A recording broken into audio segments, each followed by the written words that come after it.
Welcome. Welcome to Big Picture Statistics and Computer Analysis. We are going to talk about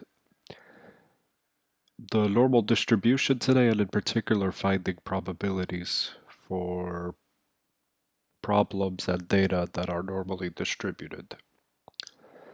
So here we have an example. Let's read it together. A national study found that college students with job worked an average of 22 hours per week. The standard deviation is 9 hours. A college student with a job selected at random. Find the probability that the college student works for less than 4 hours per week. Assume the lengths of time the college student work are normally distributed and are represented by the variable x. So we're assuming the data is normally distributed, so it will follow this quote-unquote bell curve. And they gave us a mean of 22 hours per week and a standard deviation of 9 hours per week. This is in a study of college students. So what they're asking us to do is to find the probability the student works less than 4 hours per week. So what we are looking for essentially is basically P of x less than 4, where x represents the number of hours the student works per week. So what we want to do, we want to convert this x value into a so-called z value or z-score. So the formula is this. You basically subtract the mean from the value you're interested in and you divide by the population standard deviation. In this problem, the mean was 22. The standard deviation was 9 hours and the value of x was 4. So the z value or z-score is -2. So with that, we have a z-score of -2. So this problem here, in terms of z-score, is equivalent to the probability of z being less than -2. So now the other thing, we are looking for the probability that the student works less than 4 hours. So we're looking for this blue area. It is to the left of x equals 4. So what we'll do, we'll go to the table of the normal standard deviation, and we will look at actually standard normal distribution, pardon me. We will look up z equals -2 and we'll get the area to the left, or the cumulative area. So -2 is here, so we can see the value is here. So this right here, 0.0228 is the probability that the student will work less than 4 hours. That's how they obtained it. Now this was a problem when they found an area to the left.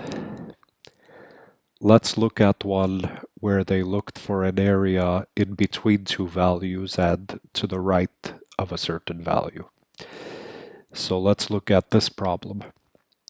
A survey indicates that for each trip to a supermarket, a shopper spends an average of 43 minutes with a standard deviation of 12 minutes in the store. The lengths of time spent in the store are normally distributed and are represented by the variable x. A shopper enters the store. Find the probability the shopper will be in the store for each interval of time listed below. When 200 shoppers enter the store, how many shoppers would you expect to be in the store for each interval of time listed below? So the first scenario, we're looking for the probability that a shopper is in the store between 22 and 52 minutes. And then we are looking for the probability of shoppers in the store for more than 37 minutes. So just like in the last problem, each of these each of these x values will be converted to z values, respectively so. And this probability becomes this in terms of z values. So what we're going to do, we're going to go to the table. We are going to get the cumulative area up to the larger one, the cumulative area up to the smaller one, and we are going to subtract those two. So in essence, what we're doing, we're getting the area from here to here, and then we're subtracting the area from here to here, which will leave us with the blue area. So let's take a look at the table. The two z values in question are 0.75 and negative 1.75. So let's take a look. So for 0.75, the z value is 0.7734. So we will take 0.7734. And we need the cumulative area up to negative 1.75. So negative 1.75 is here. So here's the area, 0.0401. So for that, we subtract these two, and we are left with this probability. This is the probability that a shopper is in the store between 22 and 52 minutes. Okay, now for this part, the shopper's in the store for more than 37 minutes. What would be the probability that the shopper's in the store for more than 37 minutes? Well, same idea. We calculate the z-value, or the z-score. We obtain negative 0.5.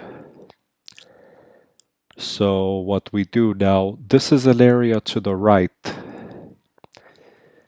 Now, the table that we looked at gives us the area to the left. So to get the area to the right, we subtract this area from 1, and that leaves us with this area.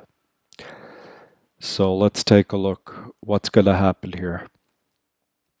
Well, basically, if we go to the table, here's negative 0.5. This is it, 0.3085. And remember what we said. We said we will subtract it from 1, so that gives us this cumulative area. So this would be the probability the shopper is in the store more than 37 minutes. Now, to answer this part, when 200 shoppers enter the store, how many would you expect to be in the store for each time interval? Well, these are probabilities for one shopper. So if we have 200 shoppers in the store, we can just multiply these by 200. So over here, this times 200 gives us 147 shoppers. And with this probability, when we multiply this by 200, we obtain about 138 shoppers. Now let's look at the same problem in SPSS.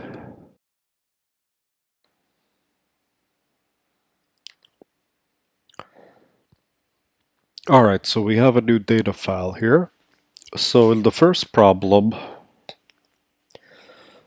the one where we were looking for the probability of a student working less than 4 hours per week, basically the two variables that we need, or the two parameters rather, are the average hours the student works per week. So if you recall, that was 22 hours. And the standard deviation, that was 9 hours. Oops, hold on. Go back to data view. So there we go, 9 hours. Okay, now again, we want to make sure we're on scale level. And number of decimal digits, for these it doesn't really matter. So the first piece of data was the mean. Second piece of data was standard deviation.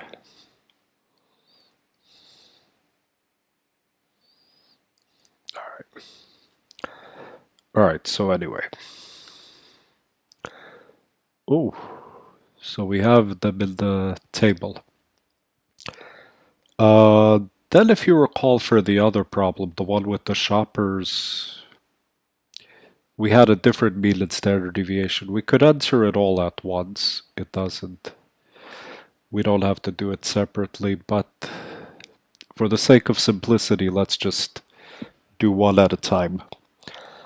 So, if we want to do this computation in SPSS, we go to transform, compute variable, and SPSS gives us this calculator looking screen. Now, the normal distribution is a continuous probability distribution function. So what we want CDF and non-central CDF. So for this one, we go to CDF normal. Now, just take a look here. We entered the quantity, which is x, the mean, and the standard deviation. What we don't need to enter is the z-score or z-value, because it will calculate it for us automatically. Alright, so let's put this in. So in our problem, the only thing that we didn't give SPSS, because we gave it the mean and standard deviation already, we didn't give it the quantity x. Now in this problem, remember, we're looking for a cumulative area because we're looking for the area to the left of x equals 4. So let's delete that. Let's put 4. And for these, we'll just move the appropriate variable over. Oh, I need to set a target variable. So let's call it probability part A, PRBA. So now we'll move the mean inside. So you have to highlight it. And then you will do the same thing for the standard deviation, highlight it and move it across. And if I click OK, it should do the calculation for me. So it did the calculation. The answer is going to be in the data file. So let me minimize the output file.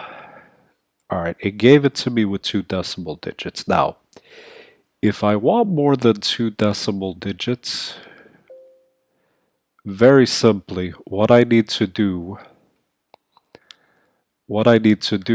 basically is to do the change the number of decimals there. So let me go to this, let me add 4 decimals, because that is what the textbook had. You see, it's giving us exactly the same answer we had in the text. Okay, so let's look at the other problem. The other problem involved the shoppers in the supermarket. So for that problem, the mean was 43 minutes and the standard deviation was 12 minutes. So let me put that in, 43 and 12. Alright, so let me go to the variable view. We will put these both on scale measure. And we will rename these. Let me call this mean. For the second problem, Let's call it mean 2. And this one we'll call it, let me, hold on. Let me get rid of this. Let me call this. Okay. So that's that. So it accepted these. Let's go back to data view. So it accepted them. And like we did before, we'll go to transform, compute variable. All right, let's delete this. And let's make a new term twice. And we will hit it one more time. And we will subtract them. So let me put the minus in between. So in this problem, they wanted to know the probability that the shopper's in the store between 22 and 52 minutes. So what we'll do, the larger x value is 52. The smaller x value is 22. And we will replace these as follows.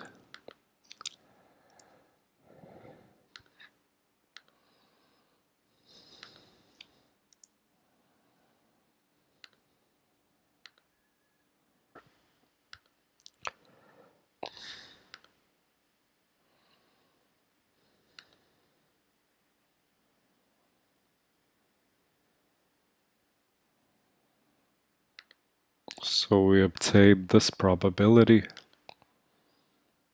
And if we want more decimal digits, we can just request more decimal digits. There we go. All right, so this one, yeah. So that's that one. So this is what we had when we did it without SPSS. Now, for the last part, we want to know the probability that the shopper's in the store more than 37 minutes. So same thing, we go to transform, compute variable. We will delete this. Let's call this PRB B2. So let's click normal. Now this one is an area to the right, so whatever the cumulative area from the left is, we will subtract it from 1 to get the appropriate probability. So what we need here, we need 37.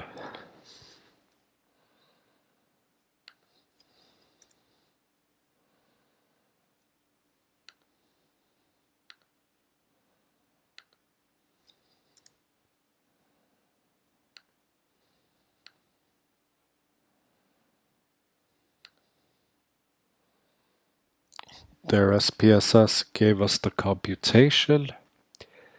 And of course, if we want more decimal digits, we can just demand them in the variable view. We will request 4 decimal digits, and SPSS gives it to us. So that is how you do it in SPSS.